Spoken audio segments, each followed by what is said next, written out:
Assalamualaikum warahmatullahi wabarakatuh. Jauh sebelum Rasulullah diutus Allah menjadi nabi dan rasul, Allah menyeru Nabi Musa alaihi salam untuk mengajak umatnya yaitu kaum Yahudi agar melaksanakan perintah Allah, yakni melakukan ibadah pada hari Sabtu.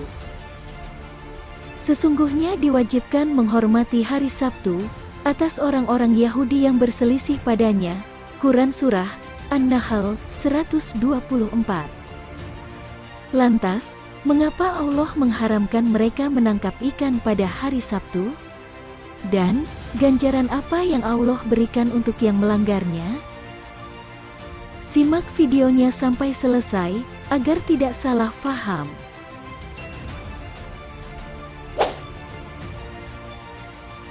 Dan, tanyakanlah kepada Bani Israel tentang negeri yang terletak di dekat laut, ketika mereka melanggar aturan pada hari Sabtu, di waktu datang kepada mereka ikan-ikan yang berada di sekitar mereka terapung-apung di permukaan air, dan di hari-hari yang bukan Sabtu, ikan-ikan itu tidak datang kepada mereka. Demikianlah kami mencoba mereka, disebabkan mereka berlaku fasik. Quran Surah Al-A'raf 163.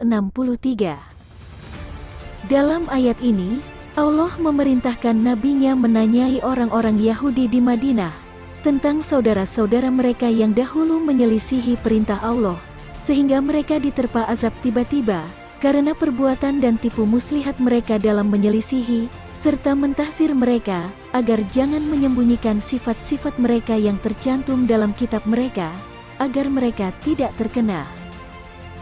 Beberapa sumber menyebutkan tempat tersebut adalah kota Ailah, sebagaimana sebuah hadis dari Imam Bakir yang menyebut kota tempat kaum Sabat tersebut bernama Ailah. Sementara menurut Alamah Tabat Habai, Madian dan Tabaria juga disebut sebagai kota tempat tinggal kaum Sabat. Ibnu Katsir dalam tafsirnya berpendapat, mereka adalah penduduk Elat. Ailah, Elia, merupakan sebuah desa yang berada di antara Madian dan At-Tur, di dekat Teluk Aqobah dan pesisir Laut Merah. Ini adalah negeri yang subur dengan kurma dan hasil laut berupa ikan yang berlimpah. Kota ini merupakan batas pertama wilayah Hijaz. Penduduknya terdiri dari berbagai ras. Kota ini termasuk batas kerajaan Romawi zaman dahulu.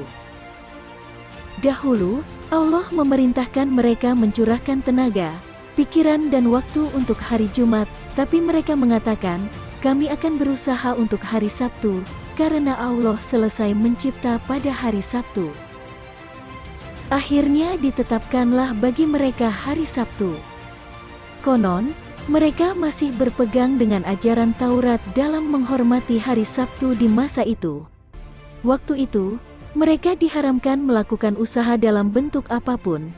Sementara ikan-ikan banyak berenang dari laut ke tempat mereka dengan tenang dan aman tanpa diganggu sedikit pun. Tapi pada selain hari Sabtu, ikan-ikan itu tidak pernah datang lagi. Melihat hal ini, mereka pun melakukan tipu muslihat agar dapat menangkap ikan-ikan tersebut. Mereka memasang tali, jaring dan perangkap, serta menggali lubang ke arah tempat air yang sudah mereka buat untuk menampung ikan-ikan yang dihanyutkan oleh air laut. Sehingga kalau ikan-ikan itu sudah berada di dalam lubang itu, mereka tidak dapat keluar lagi untuk kembali ke laut.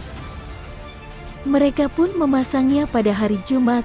Ketika ikan-ikan datang dan terperangkap pada hari Sabtu, mereka menutup jalur menuju laut sehingga ikan-ikan itu terperangkap. Setelah lewat hari Sabtu, mereka mengambil ikan-ikan tersebut. Akhirnya Allah murka dan melaknat mereka karena perbuatan yang mereka lakukan untuk melanggar perintahnya, serta apa yang diharamkannya dengan sebuah tipu muslihat. Secara kasat mata, seolah-olah mereka tidak berbuat apa-apa, padahal mereka telah melakukannya.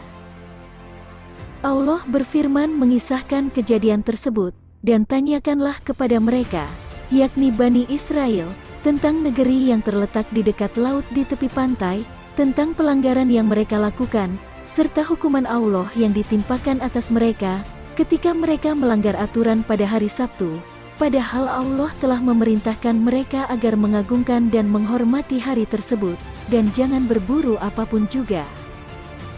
Peringatan sudah disampaikan berkali-kali kepada mereka oleh Nabi Musa, namun mereka tak mau menuruti juga. Akhirnya, Allah mengubah mereka menjadi kera. Dan, sesungguhnya telah kamu ketahui orang-orang yang melanggar di antaramu pada hari Sabtu. Lalu kami berfirman kepada mereka, jadilah kamu kera yang hina. Quran Surah Al-Baqarah 65. Sebagian ahli tafsir memandang bahwa perumpamaan kaum Ashabus Sabt yang dijadikan sebagai kera itu merupakan suatu perumpamaan, artinya hati mereka menyerupai hati kera, karena sama-sama tidak menerima nasihat dan peringatan. Pendapat kebanyakan ahli tafsir mengenai hal ini, mereka benar-benar berupa menjadi kera, hanya tidak beranak, tidak makan dan minum, dan hidup tidak lebih dari 3 hari.